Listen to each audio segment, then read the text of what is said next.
Cette vidéo, j'ai voulu montrer comment l'escargot se nourrit, comment l'escargot mange quoi. Donc, j'ai filmé cette vidéo pour que vous observez comment l'escargot est capable de broyer une feuille de chou en observant la structure, disons, mollusque de l'escargot. On serait à même de s'imaginer, est-ce que l'escargot serait capable de broyer une feuille? Mais à le voir à l'œuvre, à la manœuvre, on se rend compte que l'escargot dispose donc d'une mâchoire vraiment sophistiquée. Sa mâchoire ne serait pas ordinaire, vu que l'escargot n'a pas de dents ou de mandibules comme les autres insectes, mais a plutôt une structure rugueuse dans sa bouche qui lui permet de déchiqueter la feuille.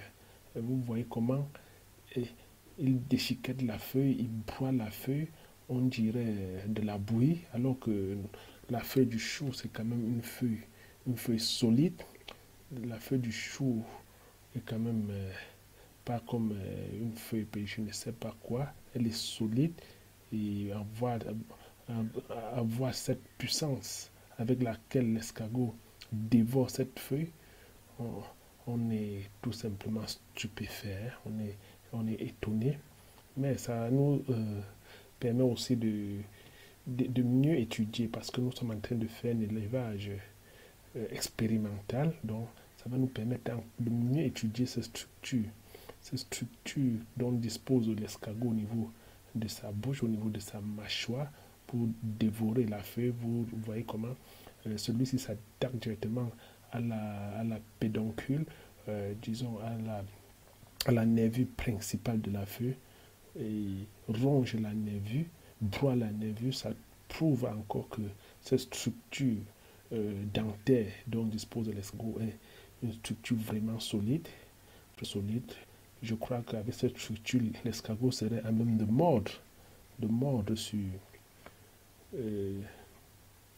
sur ses prédateurs. L'escargot serait peut-être capable de se défendre avec cette structure. Si il est capable de broyer une feuille, oui, il peut broyer un prédateur, un petit prédateur qui oserait s'attaquer. Donc vous voyez ça, nous sommes dans un élevage expérimental avec un système vraiment propre. On essaie de mettre de la propreté, on ne laisse pas les débris. Vous allez observer là des escargots qui sont enfuis dans le sol pour pondre ou pour entrer en diapause. Donc vraiment voilà, on nourrit les escargots avec les feuilles de chou. Bon, pas régulièrement, leur alimentation est vraiment diversifiée. Donc plusieurs là sont dans la terre. Et ils vont se réveiller quand le moment va venir pour manger. Surtout que leur cage ne manque jamais d'aliments, il y en a toujours. Et toujours arrosé, toujours humide.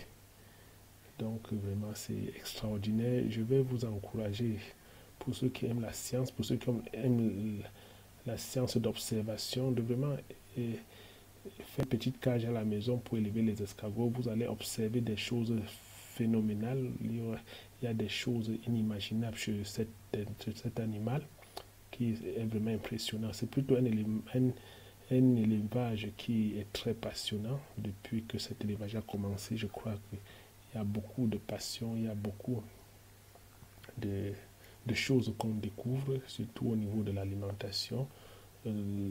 L'escargot qui mange un peu de tout, oui, du pain mouillé, des feuilles de divers ordres, des fruits, pas des fruits acides. Donc il faut un peu éviter de les donner des fruits acides. Et la suite, on va partager avec vous ce qu'on observe, on partage. Et